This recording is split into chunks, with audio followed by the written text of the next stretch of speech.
শিশুকালে মাহারাইলেন, না দেখিলেন বাবার মুখ। আল্লাহুম্মা সাল্লি আলা সাইয়্যিদিনা মাওলানা মুহাম্মদ ওয়া আলা সাইয়্যিদিনা মাওলানা সালাতুন ইয়া রাসূলুল্লাহ আলাইকুম, সালামুন ইয়া হাবিবাল্লাহ আলাইকুম, সালাতুন ইয়া রাসূলুল্লাহ আলাইকুম, সালামুন ইয়া হাবিবাল্লাহ আলাইকুম। জালু আদর হো ইয়া ইমামাল মুরসালিন, জালু আদর হো ইয়া ইমামাল মুরসালিন, জালু আদর হো রাহমাতাল লিল আলামিন। সালাতুন ইয়া রাসূলুল্লাহ আলাইকুম, সালামুন ইয়া হাবিবাল্লাহ আলাইকুম, সালাতুন ইয়া রাসূলুল্লাহ আলাইকুম, সালামুন ইয়া হাবিবাল্লাহ আলাইকুম। আলহামদুলিল্লাহ, আলহামদুলিল্লাহি কাফা ওয়া সালামুন আলা ইবাদিল্লাহিল্লাযীনা ইসতাফা। সুবহানাল্লাহি ওয়া বিহামদিহি সুবহানাল্লাহিল আযীম। লা ইলাহা ইল্লাল্লাহু ওয়াহদাহু লা শারীকা লাহু, লাহুল মুলকু ওয়া লাহুল হামদ, ইহয়ী ওয়া ইউমীতু ওয়া হুয়া আলা কুল্লি শাইইন কাদির। প্রশংসা সবই সেই আল্লাহ পাকের জন্য, যিনি আমাদের স্রষ্টা, যিনি আমাদের প্রতিপালক। আকাশ, পৃথিবী, চন্দ্র, সূর্য, গ্রহ, নক্ষত্র, সকল সৃষ্ট বস্তু সৃষ্টিকর্তা, পালনকর্তা, মহাবিশ্বের মহাপালয়িতা, সেই জাত ও পাকের জন্যই সমস্ত প্রশংসা। তাঁর পেয়ারা হাবিব প্রেমাস্পদ রসুল সৈয়দুল মুরসালিন, ইমামুল মুরসালিন, রাহমাতাল লিল আলামিন জনাবে মুহাম্মদুর রাসূলুল্লাহ সাল্লাল্লাহু আলাইহি ওয়াসাল্লাম, অন্যান্য আম্বিয়া আলাইহিমুস সালাতু ওয়াস সালাম, সাহাবে কিরাম রাদিয়াল্লাহু তাআলা আনহুম আজমাইন, এবং আল্লাহ পাকের যত প্রিয় বান্দাবান্দিরা এই দুনিয়া ছেড়ে চলে গিয়েছেন, প্রত্যেকের প্রতি অনাদি অনন্তকাল ধরে যাবতীয় প্রকারের উৎকৃষ্ট সালাত ও সালাম অবারিত ধারায় বর্ষিত হতে থাক। সবাই বলুন আল্লাহুম্মা আমিন। সম্মানিত উপস্থিতি, আজকে আলোচনা করব সূরা আরাফের ৯৬ নম্বর আয়াতের উপর কিঞ্চিত আলোচনা করব। কোনো ভূমিকায় না গিয়ে সরাসরি এই আয়াতের আলোচনার উপরে কথা রাখব। আল্লাহ পাক পরওয়ারদিগারে আলাম এই আয়াতে কারিমায় ইরশাদ করছেন, ওয়ালাউ আন্না আহলাল কুরা আমানু ওয়াত্তাকাউ লাফাতাহনা আলাইহিম বারাকাতিম মিনাস সামাই ওয়াল আরদ ওয়ালাকিন কাযযাবু ফাআখাযনাহুম বিমা কানু ইয়াকসিবুন। সাদাকাল্লাহুল মাওলানাল আযীম ওয়া সাদাকা রাসূলুহুন নবিয়্যুল কারীম। দুনিয়ার মানুষের জন্য আল্লাহ পাক এই পৃথিবী সৃষ্টি করেছে। পৃথিবীর সুখ শান্তি নাজ ও নিয়ামত যত কিছু আমরা দেখি সব কিছু মানুষের জন্যই।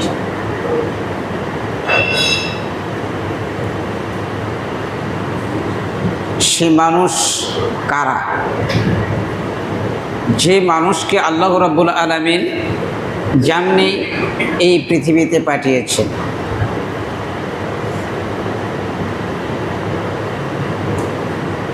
এই আকৃতি প্রকৃতির উপরে না, মানুষের স্বভাব যেটা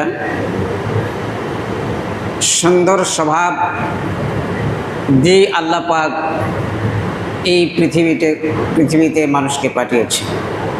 আর এই সুন্দর স্বভাবের মানুষের জন্যই আল্লাহ পাক এই পৃথিবীর নাজ ও নিয়ামত সৃষ্টি করেছে। ইন্না জাআলনা লিন-নাসি মা ফিস সামাওয়াতি ওয়া মা ফিল আরদি জামিআ। আকাশ পৃথিবীর যত কিছু আছে সব কিছু মানুষের জন্য সৃষ্টি করেছে।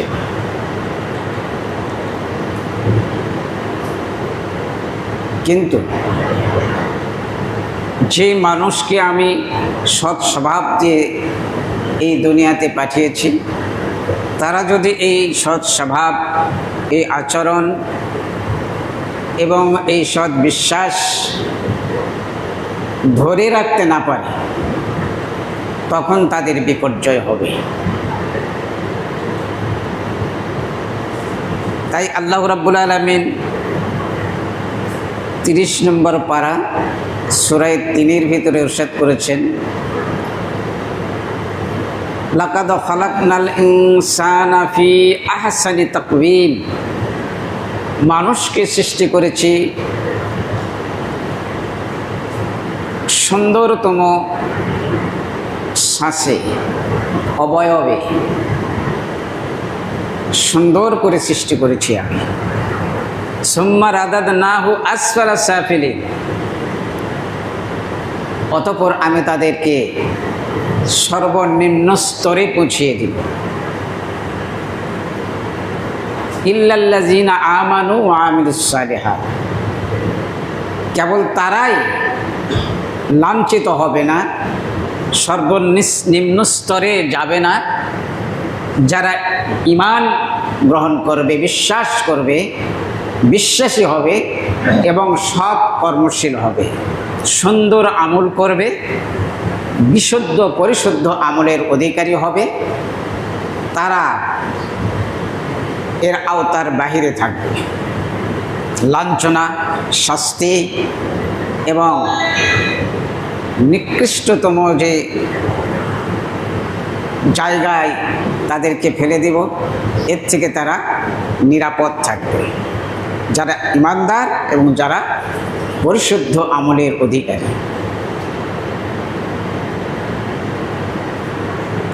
সুতরাং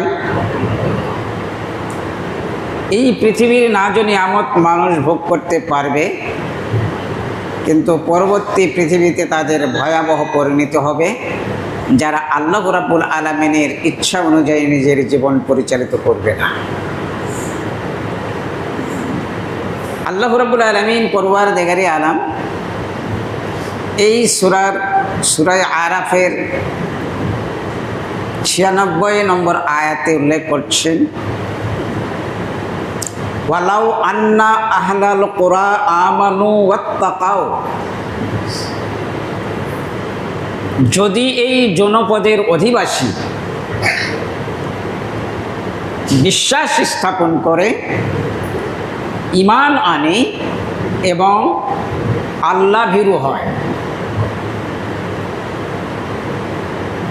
তাকওয়ার অধিকারী হয়, তাহলে কি করব?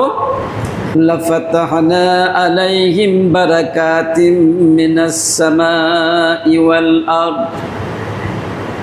তাহলে আমি তাদের জন্য ফাতাহানা, উন্মুক্ত করে দিব, খুলে দিব তাদের জন্য বারাকাতিম মিনাস সামাই ওয়াল আরদ। আকাশ এবং পৃথিবী যত কল্যাণ আছে সমস্ত কল্যাণ তাদের জন্য আমি উন্মুক্ত করে দিব। জোরে বলুন সুবহানাল্লাহ। এখানে শর্ত কি? ঈমান এবং তাকওয়া, এই দুইটির অধিকারী যারা হবে। বোঝা গেল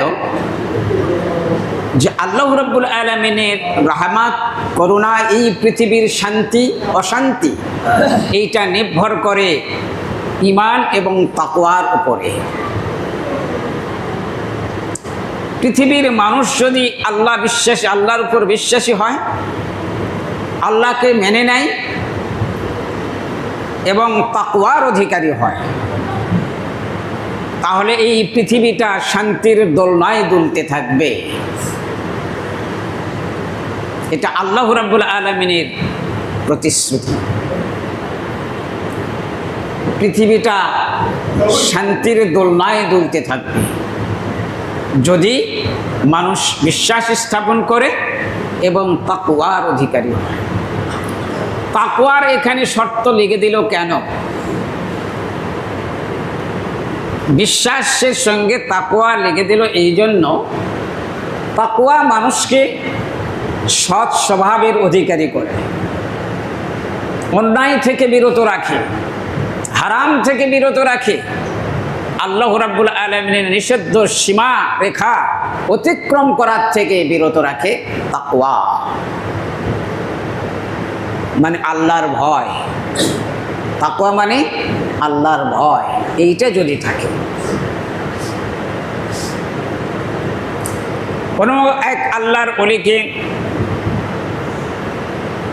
একজন জিজ্ঞাসা করলেন, তাকওয়া কি, এর বাস্তবতা কি?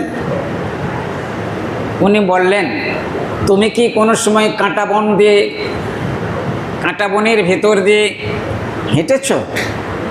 সেখানে কেমন করে হাঁটতে হয়, কিভাবে যাবে তুমি যদি কোনো সময় কাঁটা বন দিয়ে অতিক্রম করো?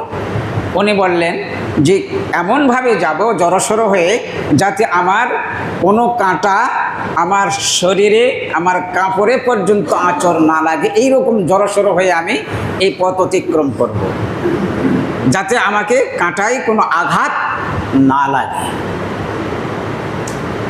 উনি বললেন, ঠিক পৃথিবীটা এইরকম, কাঁটায় ভরপুর। কাঁটা কি?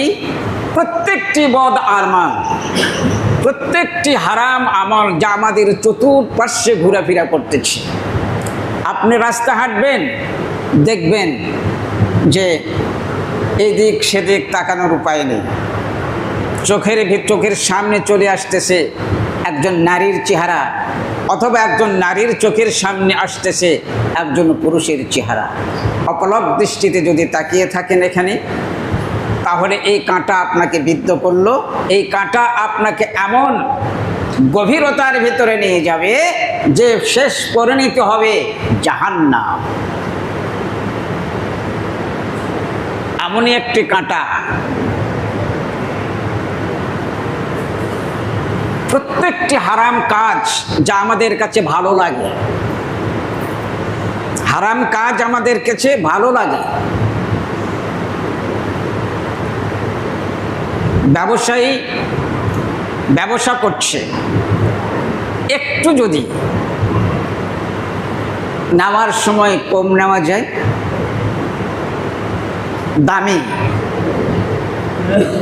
যদি কম নেওয়া যায়, যে কোনো প্রকারে হোক, চলে বলে কৌশলে বিক্রি করার সময় আবার বেশি দরে বিক্রি করবে, দিবে কম। এরকম হয় কি না? ওজনে কম দেয়, দামে বেশি নেয়, ওজনে বেশি নেয়, দামে কম দেয়। এরকম হয় না?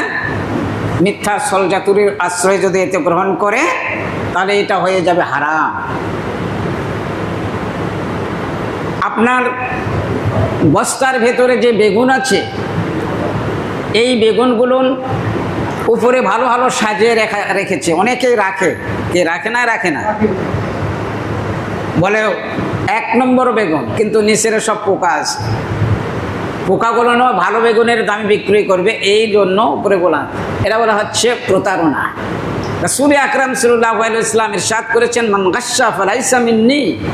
যে ব্যক্তি এইরকম প্রতারণা করবে, সে আমার উম্মতের অন্তর্ভুক্ত হতে পারবে না। জোরে বলুন নাউজুবিল্লাহ।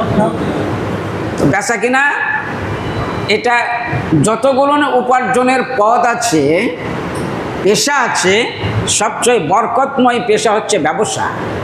90% বরকত আল্লাহ পাক এখানে দিয়ে রেখেছে। কিন্তু যদি এই রকম করে, তাহলে সেটা হবে সম্পূর্ণভাবে হারাম। এইরকমভাবে আমাদের জীবনের প্রতিটি পদে পদে আমরা যদি লক্ষ্য করি, প্রত্যেকটি সময়ে আমার কাছে হারাম চতুর্পার্শ্বে এগুলো ভালো লাগে।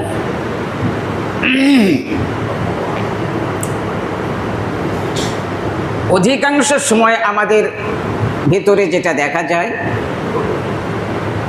ভাই আর বোনের সম্পর্ক নষ্ট হয়ে যায়। কেন? বাবা মারা গেছে, মা মারা গেছে, ভাই এবং বোন উভয়ই তো তাদের পরিত্যক্ত সম্পত্তির অধিকারী। কথা ঠিক না বেঠিক? কোরআন ফরজ করে দিয়েছে, বন্টন করে দিয়েছে, বোন কত পাবে, ভাই কত পাবে। বিধানকার কোরআনে আল্লাহ, কিন্তু আমি ছলে বলে কলে কৌশলে আমি বোনকে ফাঁকি দেওয়ার চেষ্টা করছি। কে যেন কালকেই বোধহয় আমাকে বলল, প্রায় 2 বিঘা 2.5 বিঘা সম্পত্তি পাবে, যার মূল্য কমপক্ষে 8 থেকে 10 লাখ টাকা হবে। মাত্র 1 লাখ টাকা দিয়ে বোনকে বোধ 1 লাখ টাকা দেব, লিখে দিয়ে যেতে হবে। এটা কি বিচার হলো? বোনকে ফাঁকি দিতে চাচ্ছে। এইরকমভাবে কেউ কেউ তো দিতেই চায় না, কিন্তু তবে 1 লাখ টাকা দিতে চাইছে, কিন্তু সেটাও নাজায়েজ, পূর্ণ ভাগ দিতে হবে। বোনকে ফাঁকি দেওয়ার টেন্ডেন্সি আমাদের অত্যন্ত বেশি। এইটা হারাম, এইটার জন্য দুর্ভোগ। এটা একটা কাঁটা আমার চতুর্পার্শ্বে আছে, এটা ভালো লাগে, আমাকে মজা লাগে সম্পদগুলো হাতিয়ে নিতে। কথা ঠিক না? এগুলো পরিহার করে চলার নাম হচ্ছে তাকওয়া। এরকম প্রতিটি পদে পদে আসবে। এই হারাম নিষিদ্ধ কাজগুলো পরিহার করে চলার নাম হচ্ছে তাকওয়া। এই তাকওয়ার অধিকারী যারা হবে তারা অন্যায় করতে পারবে না। আপনি ভাই ভাই, প্রতিবেশী, সবাই সবার সঙ্গে মিলে চলছেন, কেউ কারো হক নষ্ট করতেছে না, একে অপরের সঙ্গে দেখা বলে সালাম আদান প্রদান করছেন। এই সমাজে কি অশান্তি থাকে? অশান্তি থাকবে? অশান্তি থাকবে না। কেউ কারো হক নষ্ট করছেন না, হারাম পথে চলতেছেন না, সালাম কালাম দিচ্ছেন, মুসাহাফা করতেছেন। এই সমাজে শান্তি প্রতিষ্ঠিত হবে, অশান্তি থাকবে না। এই কি জন্য করেন এগুলো? আল্লাহর কাছে আমাকে ফিরে যেতে হবে, আমাকে প্রতিটি কাজের হিসাব দিতে হবে। ওয়াইন তুবদু মা ফি আনফুসিকুম আও তুখফুহু ইউহাসিবুকুম বিহিল্লাহ। গোপনে করো, প্রকাশ্য করো, প্রত্যেকটি কাজের হিসাব তোমাকে দিতে হবে। ইউহাসিবুকুম বিহিল্লাহ, আল্লাহ রাব্বুল আলামিনের কাছে। এই ভয় যাদের আছে যে আল্লাহর কাছে আমাকে দাঁড়াতে হবে, সুতরাং আমার চোখকে সংবরণ করতে হবে, আমার জিহ্বাকে সংবরণ করতে হবে, আমার হাতকে অন্যায় থেকে সংবরণ করতে হবে, পাকে অন্যায় পথে চলার থেকে সংবরণ করতে হবে। তাহলে দেখবেন প্রতিটি মানুষ যদি এইরকমভাবে চলে, ওই সমাজে আর অশান্তি থাকবে না। ওই সমাজে আল্লাহ রাব্বুল আলামিন বরকত রহমত ঢেলে দিবে, কল্যাণ ঢেলে দিবে। জোরে বলেন সুবহানাল্লাহ। আল্লাহ পাক বলেন, এই তাকওয়ার অধিকারী হয়ে যারা চলবে, লাফাতাহনা আলাইহিম বারাকাতিম মিনাস সামাই ওয়াল আরদ। ওই জনপদের জন্য আল্লাহ রাব্বুল আলামিন ফাতাহানা বলেন, আমি খুলে দিব, উন্মুক্ত করে দিব, বারাকাতিম মিনাস সামাই ওয়াল আরদ, আকাশ এবং পৃথিবীর সমস্ত বরকত সমূহ, কল্যাণ সমূহ তাদের জন্য মুক্ত করে দিব। আকাশের কল্যাণ কি? আকাশের কল্যাণ, আকাশ থেকে যে কল্যাণ আসে সেটা হচ্ছে বৃষ্টি। তাফসীরে কিতাবে লিখেছে, বারাকাতুম মিনাস সামাই আই মাতার, অর্থাৎ আকাশের যে কল্যাণ সেটা হচ্ছে মাতার। মাতার মানে বৃষ্টি, এই বৃষ্টি। আর পৃথিবীর কল্যাণ মানে, জমিনের কল্যাণ মানে শস্য, ফল, ফসল, এই তরুলতা দিয়ে ভরপুর করে দিয়েছে। এগুলো হচ্ছে জমিনের কল্যাণ। আকাশ থেকে বৃষ্টি না হলে তো ফসল হয় না, নাকি? বৃষ্টি হয় তখন ফসল হয়। এই মাটিকে সজীবতার দান করে কে? বৃষ্টির মাধ্যমে আল্লাহ রাব্বুল আলামিন দান করে। বলে আকাশ থেকে বৃষ্টি অবতীর্ণ করে জমিনকে সজীবতা করে আমি আল্লাহ রাব্বুল আলামিন ফসল এবং ফলে পরিপূর্ণ করে দেব, বরকতে পরিপূর্ণ করে দিব, কল্যাণী পরিপূর্ণ করে দিব। জোরে বলেন সুবহান। যদি এইটা কেউ না করে তাহলে ওয়ালাকিন কাজ্জাবু, কিন্তু এই জনপথের মানুষরা কি করলো? মিথ্যা প্রতিপন্ন করলো, অস্বীকার করলো, অবিশ্বাসী হয়ে গেল। তারপরে আমি কি করলাম? ফাআখাযনাহুম বিমা কানু ইয়াকসিবুন, তাদের জন্য তাদের পরিণতি হিসাবে আমি শাস্তি তাদেরকে দিলাম যা তারা অর্জন করেছে, উপার্জন করেছে। এই জন্য এই পৃথিবী যে অশান্তি, দাবানল, অতিবৃষ্টি, অনাবৃষ্টি, পাথর বৃষ্টি, ভূমিকম্প, এই যে প্রাকৃতিক যে দুর্যোগগুলো আসে এগুলো আমাদের হাতের উপার্জিত। জাহারাল ফাসাদু ফিল বাররি ওয়াল বাহারি বিমা কাসাবাত আইদিন নাস, পৃথিবীর জল এবং স্থলে যে ফাসাদ সৃষ্টি হয়, অকল্যাণ সৃষ্টি হয়, যে অশান্তির সৃষ্টি হয়, এটা হচ্ছে মানুষের হস্তচিত কর্মের ফসল। বিমা কাসাবাত আইদিন নাস, মানুষ যা করে এর জন্য। আজ পৃথিবীতে অশান্তি, অস্ত্রের অভাব নেই না আছে, সম্পদের অভাব নেই। আমাদের গরিব বাংলাদেশ, এইখানেও মানুষ আগের মতো নেই, আগের চেয়ে অনেক সচ্ছল। কথা ঠিক না বেঠিক? আমি শুনেছি আগে এই আমাদের পরিবারে তখন জমাজমি বেশি ছিল, কিন্তু তথাপিও পুরা বৎসর ভালো খাবার পেত না। কেন? ফসল হতো কম, কম ফসল হতো। ওই যে আঙুরের এক খ্যাত, এটাই হতো, কখনো হতো, কখনো বন্যায় চলে যেত, এইরকম ভাবে চলতো। তারপরে আর কোনো কিছু হতো না। কিন্তু আল্লাহ রাব্বুল আলামিন বরকত দান করেছে। এখন আর এই জন্য মানুষ অনাহারে থাকতে পারে না। সম্পদ, একটা বিঘাতে মানুষ 25 থেকে 30 মণ ধান পায়, শুধু ইরির ধান। আমন এবং ইরি মিলে কমপক্ষে 30 থেকে 40 মণ ধান পায়। অন্যান্য ফসল হয়, কিন্তু দেখেন অশান্তি, কিন্তু শান্তি নেই। তখনকার মানুষ ভালো পেট ভরে খেতে পায়নি, কিন্তু একটা শান্তির মধ্যে তারা ঘুমাতে পেরেছে। কিন্তু এখন দাবানো অশান্তি, চিন্তা, দুশ্চিন্তা। কি কথা ঠিক না বেঠে?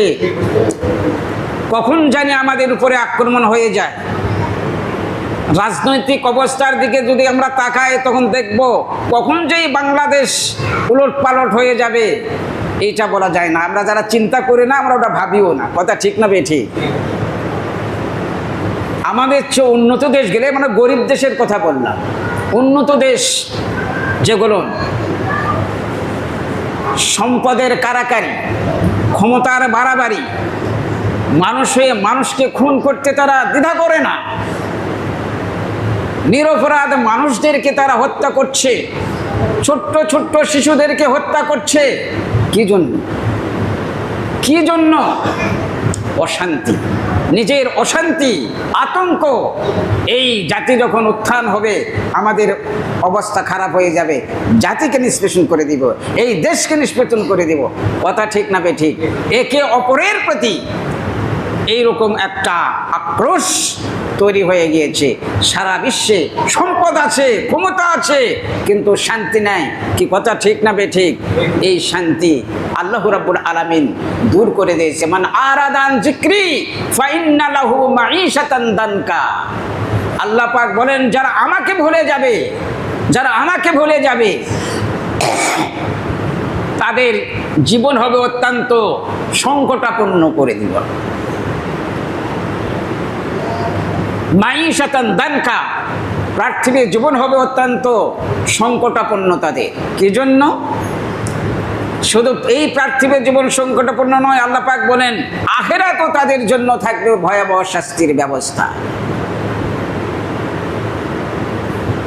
প্রিয় হাজিরিন, এই জন্য আমাদেরকে ঈমানের সাথে সাথে তাকওয়া গ্রহণ করতে হবে। পৃথিবীতে যে পরিমাণ মুসলমান আছে, যে পরিমাণ বিশ্বাসীরা আছে, যদি 50% লোকের ভিতরে যদি তাকওয়া থাকতো, তাহলে মুসলমানদের এই দুর্দশা হতো না। আজ মুসলমানদের বিরুদ্ধে যত ষড়যন্ত্র, মুসলমানদেরকে বিতাড়িত করতে হবে, মুসলমানদেরকে নিষ্পেষিত করতে হবে, নির্যাতিত করতে হবে, যত অত্যাচার নির্যাতন সব মুসলমানদের উপরে। কি কথা ঠিক না বেঠিক? চোখের সামনে আপনি দেখেন, আজ এখন তো চিত্র দেখার কোনো কষ্ট হয় না।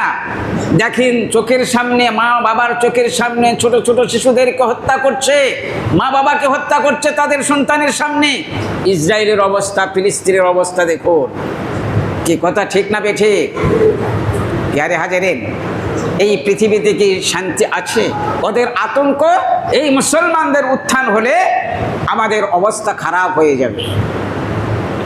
এই মুসলমানদের চরিত্র, স্বভাব, এগুলো বিনষ্ট করে দেওয়ার জন্য যত প্রকার কৌশল অবলম্বন করার দরকার এরা করেছে।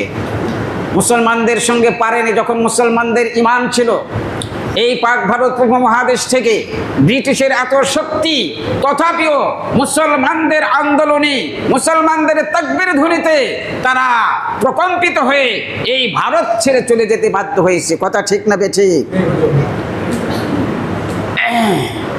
মুসলমানদের শক্তি এইরকম। কিন্তু ওরা যখন দেখলো যে না, শক্তি দিয়ে হবে না, তখন মুসলমানদের ইমানের শক্তির উপরে আগে আঘাত হানতে হবে। ইমান বিনষ্ট করে দেওয়ার জন্য, আমল বিনষ্ট করে দেওয়ার জন্য যত প্রকারের ব্যবস্থা গ্রহণ করার দরকার এরা করেছে।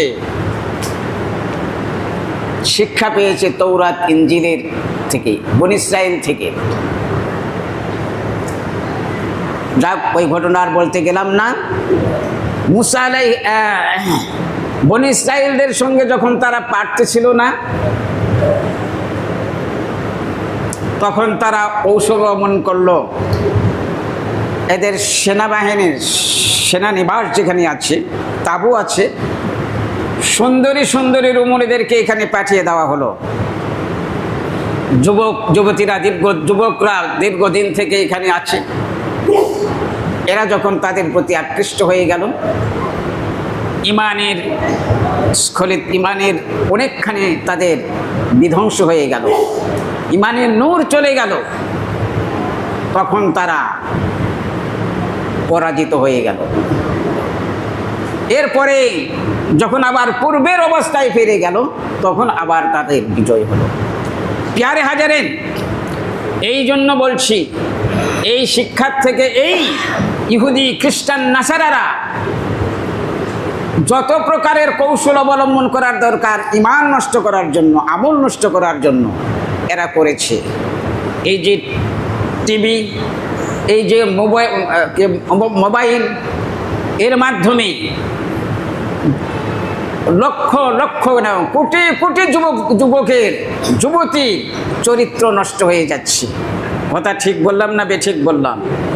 এই ইমানের নূর যখন শেষ হয়ে গেছে, তখন এই তেজ নিয়ে, যে তেজ নিয়ে তারা তখন যুদ্ধ করেছে, এই তেজ আর তাদের নেই, ইমানের নূর নেই। যার কারণে আজ সারা বিশ্বের মুসলমানরা অত্যাচারিত, নির্যাতিত। আল্লাহ রাব্বুল আলামিন এমন একটা সময় নিয়ে আসবে, তখন অবশ্যই মুসলমানদের বিজয় আসবে, সেটা আরও পরে। যাক, আমি বলতেছিলাম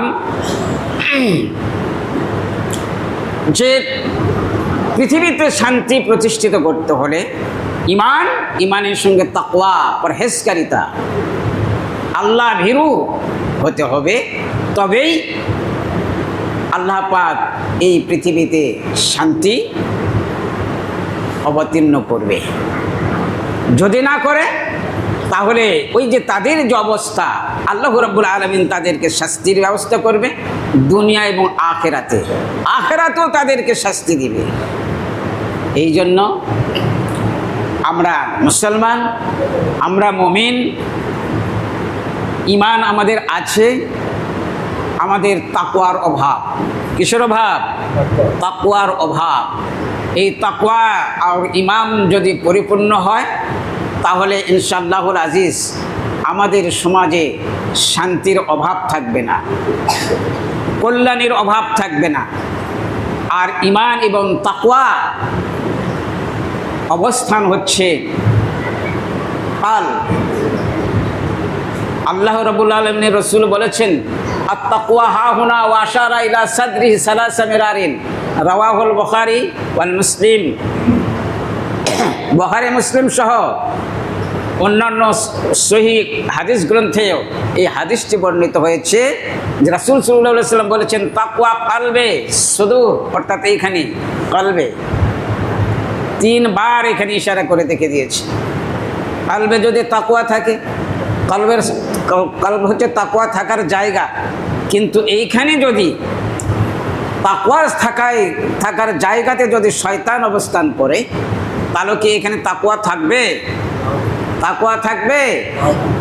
এই জন্য কলব যেমন তাকওয়া থাকার জায়গা, ঈমান থাকার জায়গা, বরকত রহমত থাকার জায়গা, নেক আমলের নূর থাকার জায়গা, এমনিভাবে শয়তানও এইখানে বসে তার যাবতীয় কৌশল বাস্তবায়ন করে তার থাকার জায়গা এইটা।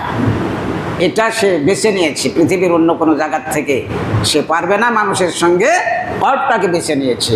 এই জন্য রাসূল আকরাম সাল্লাল্লাহু আলাইহি ওয়াসাল্লাম আমাদেরকে সতর্ক করে দিয়েছেন, আলা ইন্না ফিল জাসাদি লামুদগাতুন ইজা সালুহাত সালুহাল জাসাদু কুল্লু ইজা ফাসাদাত ফাসাদাল জাসাদু কুল্লু আলা ওয়া হিয়াল কলব। সাবধান আমার উম্মতরা, সাবধান আল্লাহর বান্দারা, প্রত্যেকটি মানুষের দেহের ভিতরে এক টুকরা গোশত আছে। এই গোশতের টুকরাটা যদি খারাপ হয়ে যায় তাহলে সমস্ত দেহটাই খারাপ হয়ে যাবে। আর এই গোশতের টুকরাটা যদি খারাপ হয়ে যায় তাহলে সমস্ত দেহটাই খারাপ হয়ে যাবে। ভালো হলে সমস্ত দেহটাই ভালো হয়ে যাবে। আলা ওয়াহিয়াল কলব, এই জায়গাটার নাম হচ্ছে কলব। এই কলব খারাপ করে দেয় কে? শয়তান। আল্লাহ রাসূল বলেছেন, আর শয়তানু জাসিমুন আলা কলবি বনি আদম, শয়তান বনি আদমের কলবে বসে থাকে। ইজা যাকারাল্লাহ খানাসা, যখন এই কলবে আল্লাহর জিকির হয় তখন আর সে এখানে থাকতে পারে না।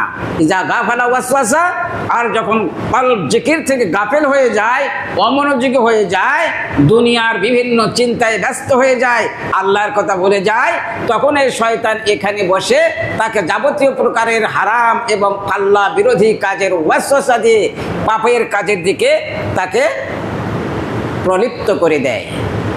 বোঝা গেল? কথা বুঝতে পেরেছেন? কথা কার? আমার না আল্লাহ রসুলের? কথা মানতে হবে। যদি মানে আমাদের ভালো, না মানলে আমাদেরই অকল্যাণ, আমাদেরই খারাপ। এই জন্য ওইটাকে শুদ্ধ পরিশুদ্ধ করার জন্য আমাদেরকে যে ব্যবস্থা গ্রহণ করার প্রয়োজন, কলবকে পরিশুদ্ধ করার জন্য যে শিক্ষা, এই শিক্ষা গ্রহণ করা আমাদের প্রত্যেকটি মুসলমানের জন্য ফরজে আইন। শিক্ষা গ্রহণ করতে হবে, যেহেতু আল্লাহ রাসূল বলেছেন, তালাবুল ইলমি ফরিদাতুন আলা কুল্লি মুসলিম, প্রত্যেকটি মুসলমানের উপরে দ্বীনি ইলম শিক্ষা করা ফরজ। আর ইলম 2 প্রকার, হাদিস শরীফে এসেছে, আল ইলমু ইলমানি, ফাল ইলমু সাবিতুন ফিল কলব ওয়া হুয়া ইলমুন নাফি, ওয়াল ইলমু সাবিতুন ফিল লিসান ফাযাকা হুজ্জাতুল্লাহি আলা ইবনি আদম। ইলম 2 প্রকার। এক প্রকার ইলম সেটা কলবের সঙ্গে সম্পৃক্ত, এটাই হচ্ছে উপকারী ইলম, কারণ এই ইলম তাকে আল্লাহ রাব্বুল আলামিনের প্রেমিক বানিয়ে দিবে, আল্লাহর ওলি বানিয়ে দিবে। আর দ্বিতীয় প্রকার ইলম হচ্ছে জবানের সঙ্গে সম্পৃক্ত, এই প্রকার ইলম তাকে আল্লাহ রাব্বুল আলামিনের পথে আমল করার জন্য সহযোগিতা করবে। এটা হচ্ছে জবানি ইলম। এই জবানি ইলম অর্থাৎ শরীয়তের বাহ্যিক ইলম, এই কোরআন সুন্নাহর আলোকে আমলের বিভিন্ন মাসলা মাসাইলের আমল আলে ইলম, এটা হচ্ছে ইলমি শরিয়ত। আর ওই ইলম কলবি ইলম, এটা হচ্ছে ইলমি তাসাউফ। এই 2 প্রকার ইলম অর্জন করাই হচ্ছে একজন মুমিনের জন্য ফরজে আইন। যদি এই একটার অভাব থাকে তাহলে অপূর্ণ থেকে যাবে। এই জন্য ইমাম মালিক বলেছেন, যদি শরীয়তের বাহ্যিক ইলম অর্জন করে আর ইলমে তাসাউফ অর্জন অর্জন না করে তাহলে সে ফাসেক হবে। আর যদি সে শরীয়তের ওই যে ইলমে তাসাউফ অর্জন করলো, শরীয়তের বাহ্যিক ইলম অর্জন করলো না, অস্বীকার করলো, সে জিন্দিক হয়ে যাবে, কাফের হয়ে যাবে। আর যে দুইটাই গ্রহণ করবে, দুটাই অর্জন করবে, জামা বাইনাহুমা ফাতাহাক্কাকা, যে দুইটাই অর্জন করলো সে হচ্ছে মুহাক্কিক হবে, সে সত্য সঠিক পথের প্রতীক হতে পারবে, আল্লাহর ওলি হয়ে যেতে পারবে। জোরে বলুন সুবহানাল্লাহ। আল্লাহ পাক আমাদেরকে সবাইকে এই দুই ইলম অর্জন করে আল্লাহ রাব্বুল আলামিনের ওলি হওয়ার জন্য তৌফিক এনায়েত করুন। সবাই বলুন আল্লাহুম্মা আমিন। ওয়া আখিরু দাওয়ানা আনিল হামদুলিল্লাহি রাব্বিল আলামিন। সুন্নাত পড়লেন।